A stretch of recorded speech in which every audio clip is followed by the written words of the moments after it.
Welcome back, everybody, to the Gaming Careers Podcast, a weekly live stream covering all of the news from the live streaming and content creation industry. On today's episode, we'll be chatting about the whole Streamlabs drama. I mean, is it really just drama? It's more of a disaster or a catastrophe, I would say. A lesson on what not to do as one of the biggest names in the streaming world. Anyway, whatever you want to call it, we'll be discussing it in great detail, along with, as usual, all the other streaming and content creation industry news. For any new watchers and listeners, this is a live show we do every Monday here on YouTube, so please do feel free to join in the chat. Let us know your thoughts on the topics that we're discussing, and if you haven't yet hit that like button, do us a favor and give us a thumbs up so YouTube helps push this show out to more people. Ben, we're at this rate going to run out of faces for our thumbnails if every single week we have news to cover from a major company in this space messing up in some unimaginable way. But before we get to that, how are you, mate? I'm good. Yeah, we're going to be using a lot of the disappointed face thumbnail image, I believe, as we're going through here. Hopefully not too much more, but I'm great. Halo came out last week, surprisingly, which I've been playing a lot of, and we're talking about a little bit later today, in addition to all the Streamlabs. Good drama, but loving it so far. How about you, Pete? How you been in the past week or so? Yeah, I've been good. I mean, this news sort of took over the majority of last week and the weekend. So it's been really interesting. I've been able to have like conversations with a lot of people about it, and it's been weird how many people have like kept quiet about issues and now have felt, that they can open up about it all. But we'll get onto that as we usually do with this live show. We save the big news for the final topic so we can really dive into it. We'll do a quick recap on previous week's news and any updates that we've seen on that, and just cover a few little tidbits from the industry. Like Ben mentioned, there's some stats that we're going to look at from these new FPS games that have come out, and then obviously getting to the meat and bones at the end. So Ben, let's start off with our first topic, which is to do with what we talked about, I think, last episode, with YouTube removing the dislike counter. So do you want to introduce this? Sure. Yeah, I think we kind of capped off last week's podcast talking about this, the removal of the dislike counter on YouTube. Basically, what happened is YouTuber's co-founder came out and was criticizing the dislike removal decision in terms of the counter. He altered the description of his first YouTube video to kind of share a statement on it. It's a pretty lengthy statement here, just talking through his thoughts on the removal of it and why he doesn't think it was a good decision. So this is kind of interesting to see. It's kind of towards the tail end, I think, of the discussion of the removal, but really interesting to see that even the co-founder of YouTube disagrees with the decision is kind of telling for where the management has gone, sort of, and what the current management thinks relative to the original founders. Pete, did you have thoughts on seeing this come out? Yeah, I mean, first of all, I think it's so funny that the only way he feels like he can get his voice out on this is to edit the description of the first ever video that was uploaded to YouTube. If you've never seen me at the zoo, and if you ever go to a pub quiz, we have those commonly over in the UK, or we did pre-COVID anyway. This is the classic question of like, when was the first ever video, or what was the first ever video uploaded to YouTube? Like, you should just know this if you're in this content creator industry. The answer is 2005, and the video title is Me at the Zoo. It's basically one of YouTube's co-founder at the zoo. It's a really boring video, but it is the first video ever uploaded to the platform. And this is how he feels he has to talk out. And I don't know if that's because he doesn't have a following on Twitter, or maybe he hates all other platforms that aren't YouTube. But I did find it quite funny that him wanting to speak out about this removal of the dislike counter, the only place he felt like he could do that was on his first ever video. But thankfully, people are still watching this every day, and somebody found it and posted it across to Reddit and Twitter and other places. I mean, we spoke at length last week, didn't we, about, well, certainly from my point of view, I didn't like the removal of it, and I know that other big creators, we covered Marcus Brownlee has spoken out about how he doesn't want it either. So it's interesting now. It seems like a lot of people are against this change, and really it's starting to look like YouTube is showing their hand, and it's really just to protect brands. I think maybe their argument of protecting creators, I just don't believe it, because creators can still find their dislikes and still see all of that information. So, and I think comments are a worse area of that anyway. So I think it's to protect brands. And, there's been plenty of good examples shared over social media about why dislikes are useful to the viewer. So, yeah, I don't know too much about it, but we wanted to update everybody, didn't we, on some more news in this space. And I don't think we've seen a response from YouTube too much yet since all this has come out. I expect we might see them respond to it at some point, but it's still too early, or maybe they just won't respond. We'll see. But the statement was very interesting. And like you said, it's interesting that he took this method to talk about it versus just sending a tweet or something. And so it was kind of cool to see the OG's view on it and how it will change. So we'll see if YouTube responds in the coming weeks or so here. The other thing to note is in this screenshot, Ben, is obviously the dislike counter isn't there. Exactly. This video's got 10 million thumbs up, but who knows how many dislikes it's got. It might be a rubbish video of him at the zoo, and I want to watch a good video of him at the zoo, And without that We'll never information, know now. I can't work it out. All right, some records being broken on Twitch, Ben. You want to cover this? Sure. Yeah. So I think this was last night, or it feels like it was recent. I guess a couple days ago. I gotta see this name right. Katamina with 2 Ks became the most sub female Twitch streamer in history, which is pretty amazing. So I think we have stats here as well, pulling up the actual sub count, coming up to where she's at. She's currently at just shy of 70,000 active subs and is number 3 overall on the platform, only behind XQC and Critical Role. So not only the top female sub streamer, but also just the top 3 overall most sub streamer right now on Twitch, which is pretty crazy and awesome to see records being broken. We touched on Ludwig last year or earlier this year in his whole subathon thing. But this is cool to see another perspective of especially female creators really breaking out on the platform. Yeah, and I mean, when I see this kind of news, sometimes I'm like, why do we have to distinguish that it's a female creator? But at the same time, this is a record that has been broken, and we need to try and make it more normal for females to stream. And there's a massive difference in male to female streamer ratio and male to female viewer ratio as well. And it's great to see creators like Katamina, I'll also get the name right, breaking out and being like top three subbed on Twitch right now. And it has been done through a what do we call them? Sub goals, the streams where you get subathons. That's the name for it. Yeah. So it has been done through that, but it's also just great to see. And maybe one of the names that you wouldn't have predicted. Maybe you would have thought Pokimane or one of the bigger female Twitch streamers. So yeah, cool to see and worth covering.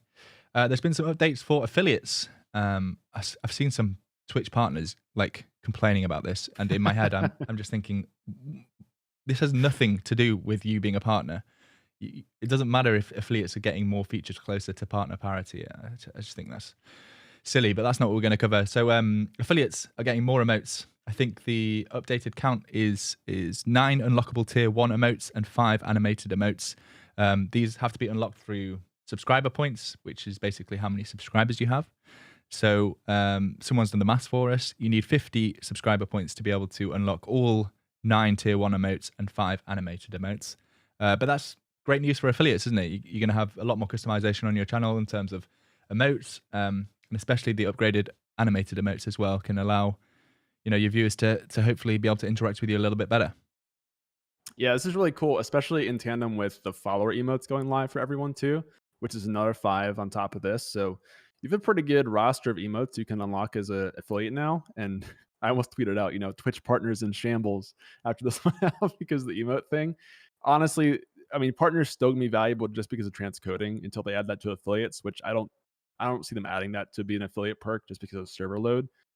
So this is a really cool way just to give more incentive to affiliates. It also helps artists out for all the new affiliates looking for emotes to fill those spots. So I honestly think this is a great change. And if you're a partner who has a problem with it, then I don't know. It seems like a petty thing to get worked up about versus some of the other partner perks. Totally agree. And we also have probably the worst quality screenshot ever to bring up. Twitch testing out a new badge that will appear on your stream when it's an anniversary stream of yours. So whether you've been a partner for a year or 2 years or an affiliate for a year or 2 years, this badge will show next to your name. Minor news. And actually, that's not the worst screenshot. That's the worst screenshot to try and bring up. It's literally about 16 pixels enlarged. But yeah, nice little update. So if you see this badge and you're wondering what it is, it's just somebody's anniversary stream. I wonder if they'll do one for your first ever stream anniversary. I would like to think that they've added a few more into that. I think that's probably what it is. This is still really beta and it's only just testing very limited pools. So we'll have to see when it rolls out.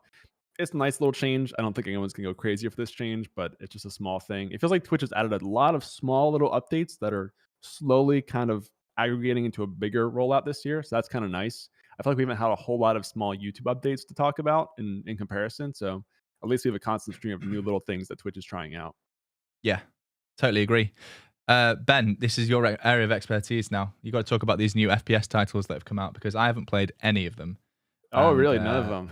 no, none of Yeah. them. I've kind of followed the news, but we've got a little bit of data around them, and you've got a little bit more that you can share with us. Yeah, so I kind of call this the big three of the new FPS games. I think especially if you're in the US, a lot of these are very old FPS games that have now come back with either a sequel or remaster type thing. So Halo, Battlefield, and COD all came out this month with new games. And I was just kind of curious about the viewership on each of them because I think they have all trended differently.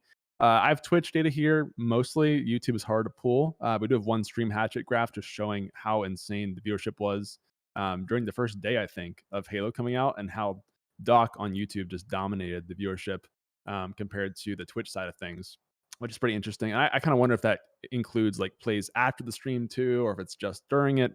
But either way, crazy amount of watch time, 1.5 million hours watched on the launch day of multiplayer, which was last Monday. And then I also threw together this quick little graph just showing the actual viewership trend of all three games. And I'll try to describe this the best I can for audio listeners. But basically, over the last week or so, Halo peaked obviously on Monday, and it's been trending down a little bit. But it seems like Halo has been sort of the most exciting FPS I think so far. Vanguard, from what I've heard from people, is really kind of not that exciting for a lot of COD players compared to other games. And Battlefield's kind of somewhere in the middle, where there's some people who really love playing it, and there's a good viewership for it, but then it's not quite the same peak as Halo. So I just think it's super interesting to follow, and I'm curious to see over the next month which of those three games continues to be the most watched and the most streamed.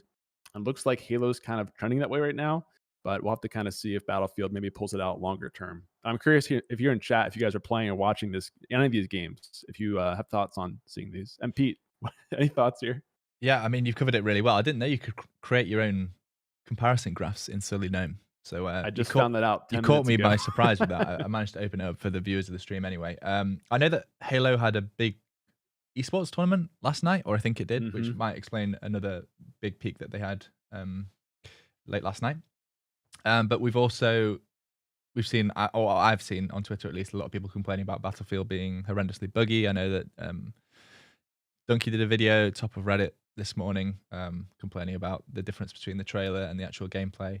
But we're not really going to like get into the ins and outs of the games. It's just interesting when these new games launch how the Twitch viewership fluctuates and different platforms as well. And you saw that Doc dominated the space. So yeah, really interesting. It seems like a few people in chat have played it.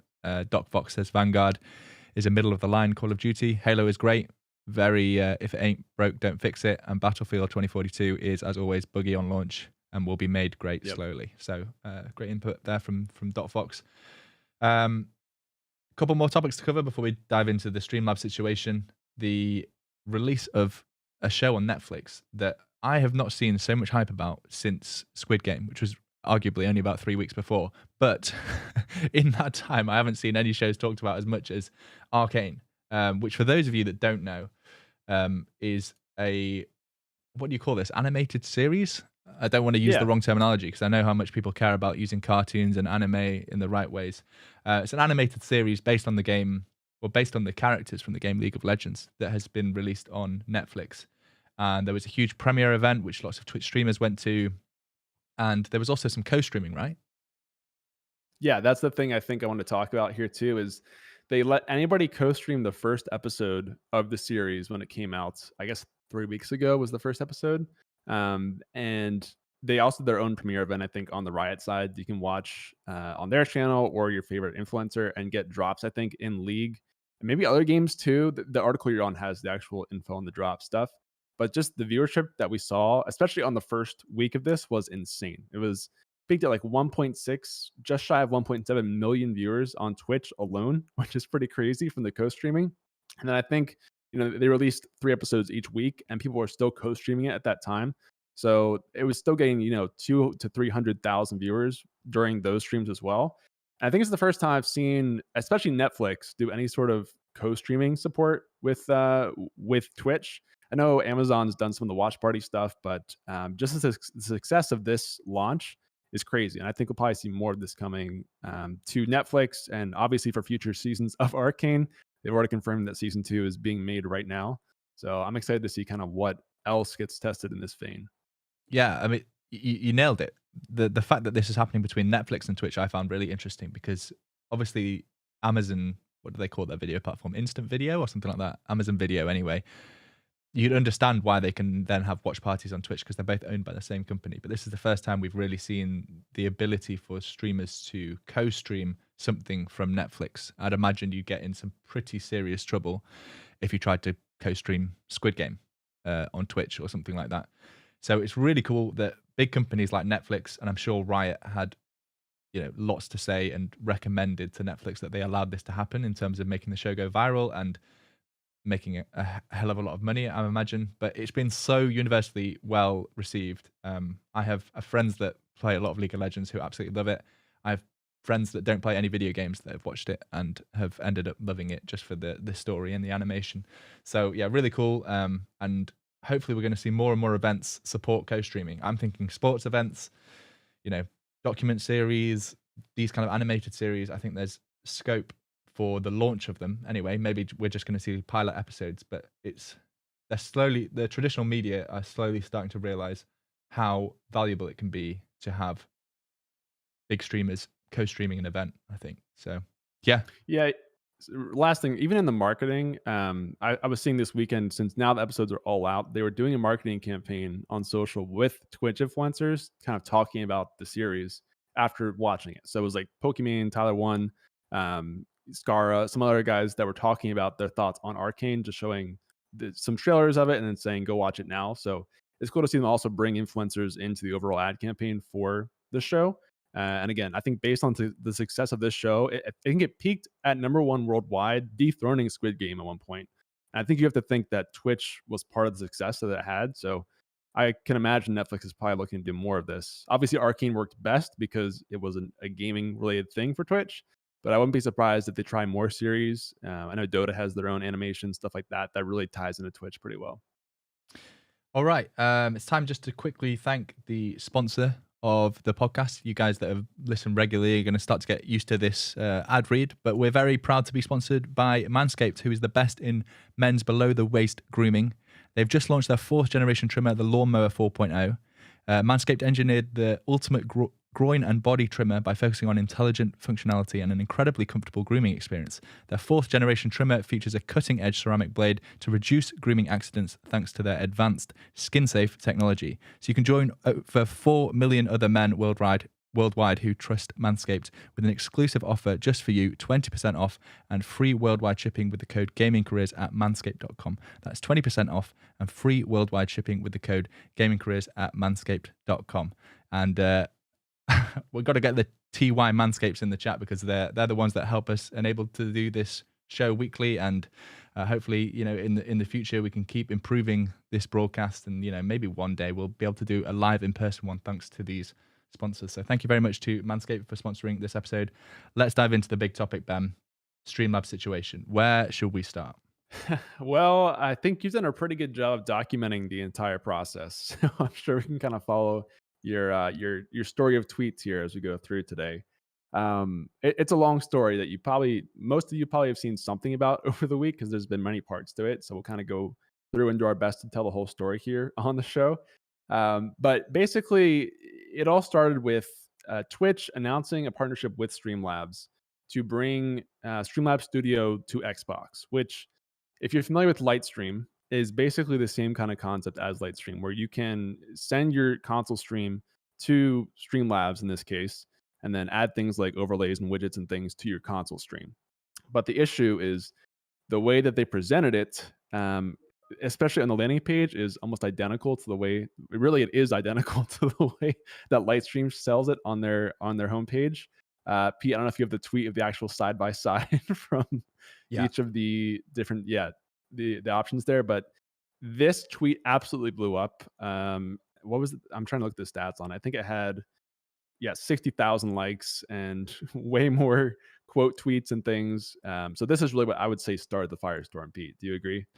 Yeah, this is, in the end, this isn't actually the biggest controversy, but this is definitely what started the fire of companies and individuals sharing their stories of Streamlabs. I actually covered Lightstream in a video about 2.5 years ago.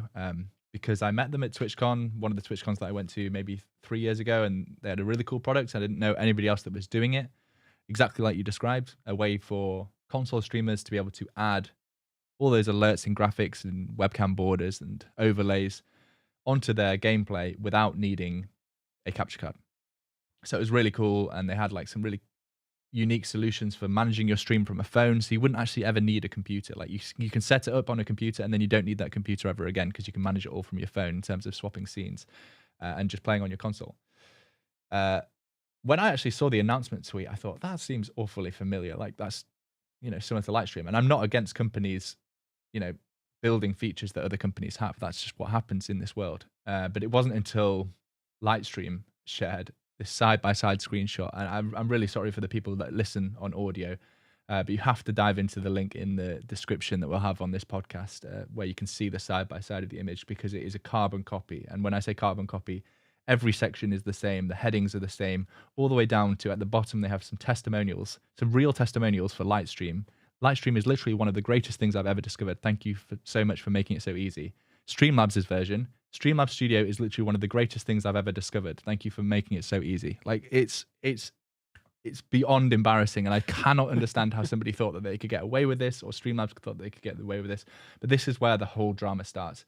Like you said, that tweet got loads and loads of traction, and then really it was a few brands that jumped on board, sort of sharing their experience. So the first of those was actually, before we get to that, Streamlabs did apologize. This is their apology tweet. I'll read it out. "We made a mistake. Text on the landing page was placeholder text that went into production by error. This is our fault. We removed the text as soon as we found out. Our intended version is now live. Lightstream team is great, and we've reached out directly to them to apologize."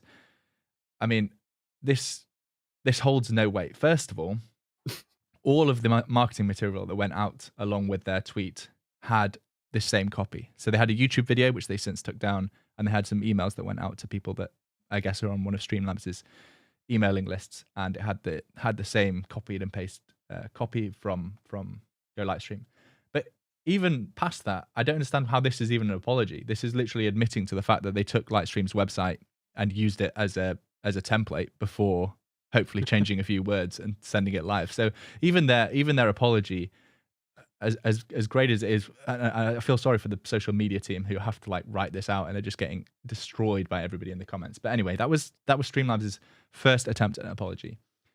Then other brands started sort of adding their weight. Elgato shared a meme of, first time, because they have in the past shared their distaste for Streamlabs naming their phone app, which allows you to control various aspects of Streamlabs, what was called Streamlabs ABS. They called it Stream Deck. So it's called Streamlabs Stream Deck.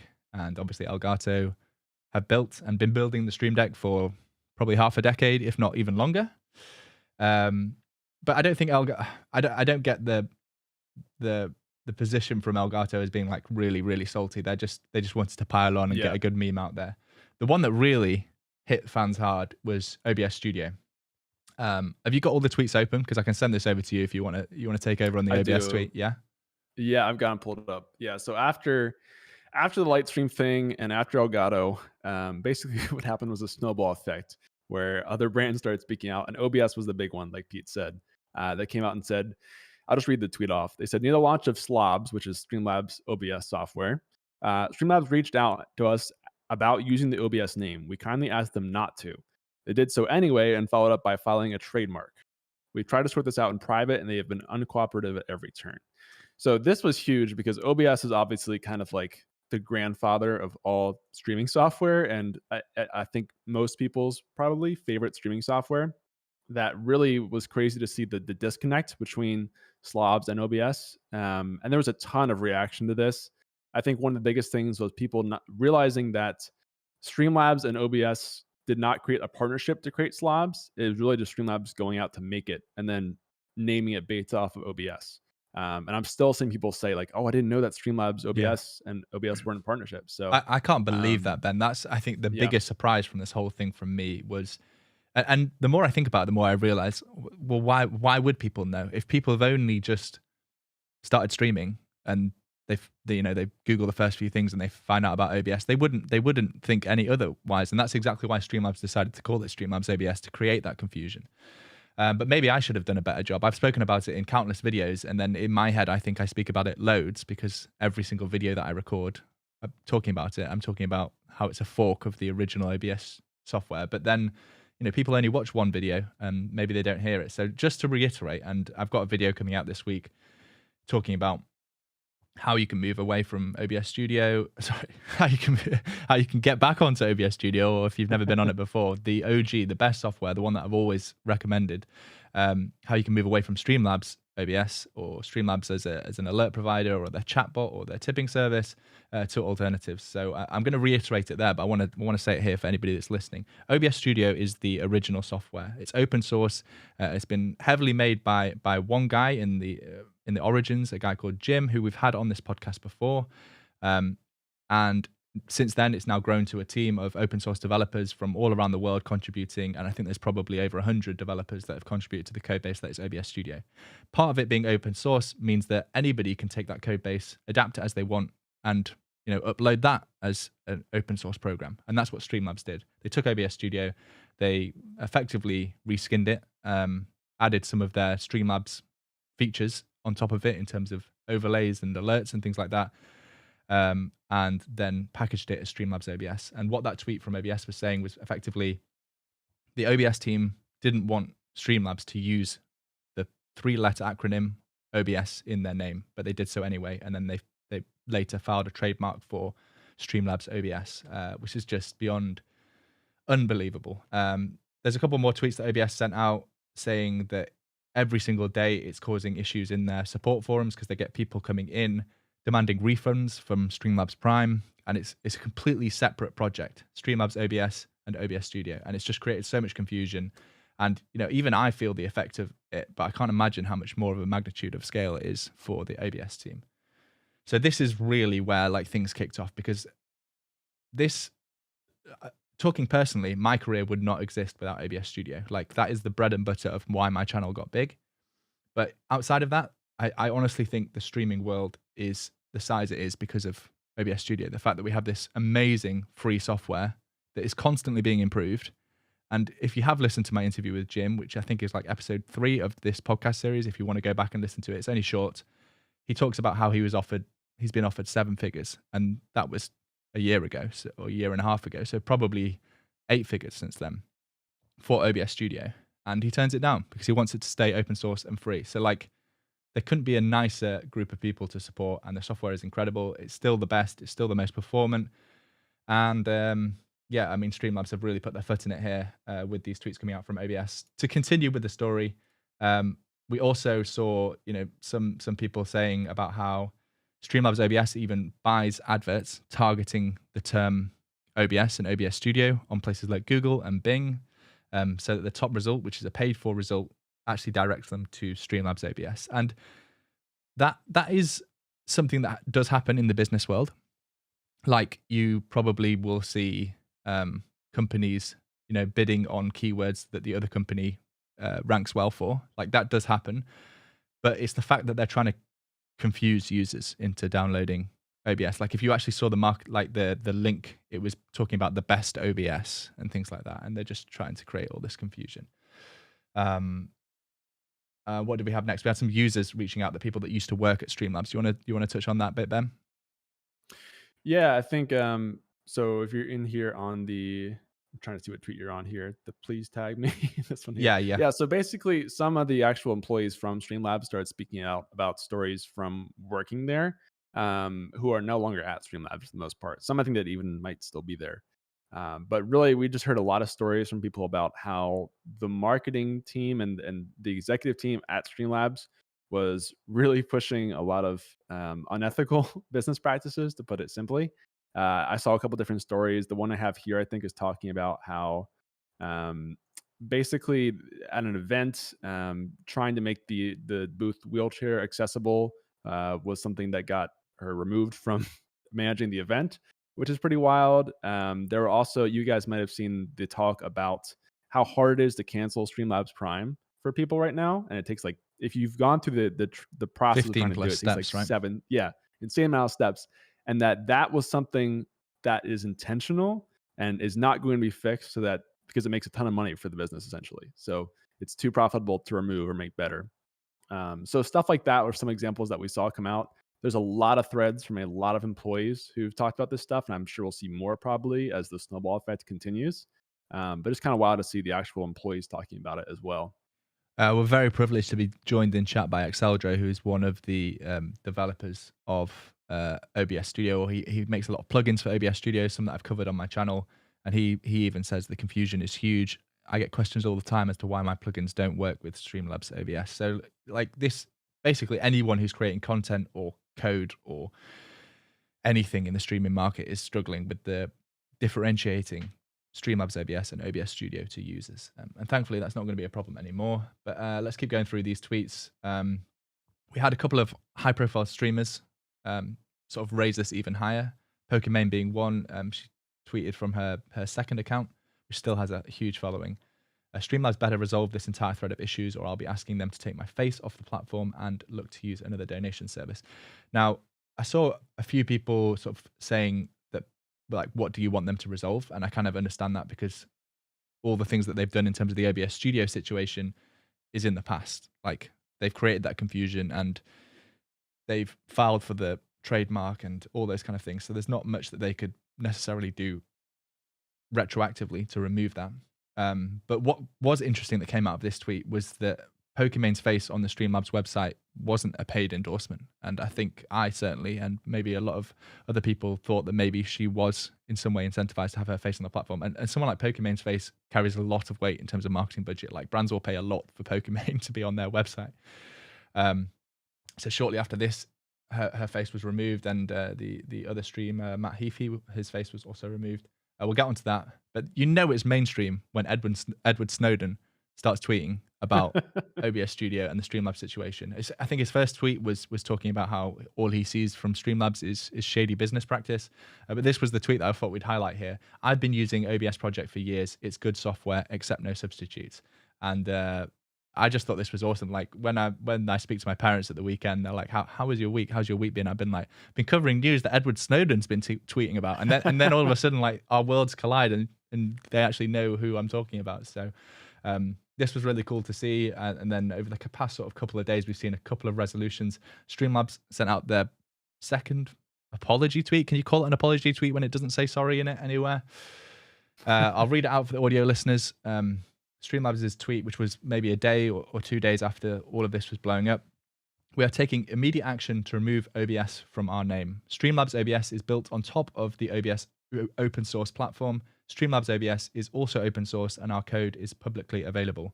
We take responsibility for our actions and will support the community. So they've changed the name of Streamlabs OBS. It's now called Streamlabs Desktop. So yeah, I guess I need to change the titles of any videos and even the video coming out this week. I'm debating, do I call it Streamlabs OBS, like moving away from Streamlabs OBS, or do I now refer to it as Streamlabs Desktop, because that is technically what it's now called.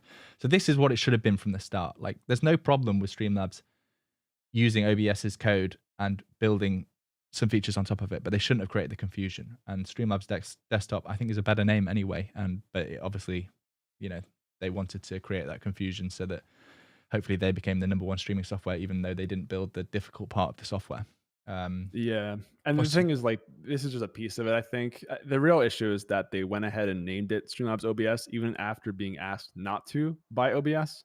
And again, OBS has just done so much for the entire space and they asked nothing in return, honestly, for everything that OBS offers, that it just feels pretty scummy to see them not respect that request from OBS, especially after just building off their software, right?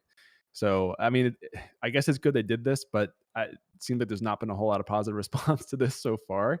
And the other issues that have come out still haven't been resolved. Like Lightstream, I still don't know where that's at, really. And it's just one piece of it. So yeah, I'm surprised. See where it lands. I'm surprised Twitch haven't said anything about that, because obviously Twitch have partnered with Streamlabs on what they're calling it, Streamlabs Studio or something, the Lightstream copy. But really, Twitch should just, if Twitch wants the ultimate good PR move, they should just go and partner with Lightstream. Like, that would be the best thing. The community would love them for it. Keep beating this Streamlabs stick whilst it's down. But yeah, I mean, this is like the very most minor way of trying to retrospectively fix it. I mean, I have no doubt that people that aren't involved in this community, people that don't listen to this podcast, then they're going to have no idea. They're going to see that Streamlabs Desktop changed their name. They probably won't even see that. They'll just open the same app that they've been opening for years and think it's the original and the one that everyone should be using. But trust me, guys, and I'll be talking about this in my video this week, the level of customization and the performance benefits that you get using OBS Studio over Streamlabs OBS, you'll be so thankful you've moved. I get that there may be a slightly higher learning curve, but really today, all we're talking, the main difference we're talking about is having to add a browser source to add your alerts versus just having the option directly built into the software. It's this streaming software I've used my whole time, like that I've been making content and streaming even before that. And I was using XSplit before OBS even came out, the OBS Classic. So you'll not regret moving across, and I'll have a video coming out later this week, hopefully just in a couple of days, covering exactly how you can move across and move all your scene collections and settings and things like that. So fear not, gaming careers watchers. As I said, both Pokemains and Matt Heafy's images got removed from the website. So now we have Streamlabs' website just has like donation ticker showing, and also, and I do regret not saying this because I thought about it whilst all the Streamlabs community, this backlash was coming out. Stream Elements, who are Streamlabs' main competitor, are also renaming their plugin, which was called OBS Live, and they're going to rename it and make it more obvious to people that it's a plugin for OBS Studio versus its own separate program, because that is just as bad, really. They haven't done the same like shady business practice of trying to trademark the name and trying to fool people into thinking it's a different program. But it was a bit weird that they like made their own name and download where you could download both OBS Studio and their plugin together. So it seemed like their own software. They should just treat it as a plugin. People should get used to installing plugins to enhance OBS Studio in the ways that they want to. And it's on content creators like me to help make that more obvious as to how you do it and all those kind of things. So there'll certainly be more content coming out. If you want to read more about this whole shebacle, then I put together a Twitter thread of basically all of these tweets. I've retweeted them and shared my opinions all in one thread. And that thread went, for me, semi-viral. I think it has over 1,000 likes and close to 500 retweets. So we'll leave that linked in the description as well, where you can sort of read more about the topics and if you want to read more people's opinions about each bit. And as it develops, I'll just be adding to that thread if there's any more news to share. Ben, you're doing God's work, sharing it in the chat for me whilst I'm speaking. So thank you for that. But yeah, it's been a crazy week, I think, in the streaming world, especially for content creators like me that have seen this from the ground up and have maybe questioned it for a little bit. I'll just change to full screen here for us, and I want to reiterate that Streamlabs have sponsored content on my channel before, like even as recently as CrossClip, their like platform for making vertical video clips, and I've turned down any sponsored videos for actually Streamlabs OBS for quite a while now, because I haven't really felt comfortable recommending it when I really value what OBS Studio has done. But this puts an even bigger spin on how you deal with sponsorships and which companies you do and don't want to work with. Because for me, they've crossed a line now, and I just don't see myself wanting to recommend any of their products, especially when so many people were sharing their stories of like little software tools that they've built, and Streamlabs reaching out to them and asking them loads of questions about it, and then coming out with their own competitor of it straight after. Yeah. So it's just shady business practice from the beginning, and it's going to be really interesting to see how it develops, if they're going to try in any way to recoup all of this and actually have a proper apology, or if they're just going to try and sweep it all under the rug, and just, their user base is probably big enough that people don't care and don't know about all of this. So it's been really interesting. The thing. We're so immersed in the Twitch world that we've seen all the tweets about, but it seems like there's quite a lot of people who have no idea this happened still. Because it really did happen mainly on Twitter. So if you're not following all this stuff, you might not have seen it. So I just want to say too, like, good on the teams for calling this stuff out, especially OBS for talking about that kind of thing, because that's the kind of thing we just never would have known unless OBS talks about it, or people who've worked in Streamlabs and just talking about this kind of stuff. And people come to support you if you actually talk about this kind of thing and have a good cause to stand on. So I wouldn't be surprised if we see more, maybe stuff with Streamlabs, but other companies as well that are doing these kind of things. And that hopefully the community can kind of come to the aid of these brands and influencers and other people who are being taken advantage of a little bit. I when all this news came out, I went back and listened to my interview with Jim, who's the lead developer of OBS Studio, because I know that back then I asked him a question about how he felt about Streamlabs OBS forking his software and then putting certain features behind a paywall and things like that. And unfortunately, his answer was like incredibly politically correct, and he was like, "Oh, it just motivates me to work harder on OBS Studio and things like that." I was really hoping for some spice because that would have just blown up the retweets on that. But it's a really good interview if you do want to go back and listen to it, and hopefully we can get somebody from the OBS team on again to talk more about the software as it goes forward and just really help elevate their message of free software. And they're supported by community donations and big platforms like Twitch and YouTube and Facebook. They all contribute to the development of OBS Studio, and I can't recommend doing that enough. We've probably waffled on about this long enough, but it was the main topic and it was what everybody wanted to hear our opinions on this week. So hopefully that has been a good summary. Like I said, if you want to dive into the details a bit more, then check out my thread on Twitter where I've included all of these tweets that we've talked about, especially for the people just listening on audio. I think that's probably going to do it for us, Ben, unless I've missed anything. Not too much. I do want to say if you are watching or listening, we're trying to pull in more viewer questions going forward or listener questions. So leave us a comment in chat. We have that on replay now, or just on the YouTube comments or Twitter, wherever you want to leave it. We'll try and pull your streaming related question into our next episode. So I'd love to hear from you. All right, that'll do us. See you guys next week. Peace. See ya.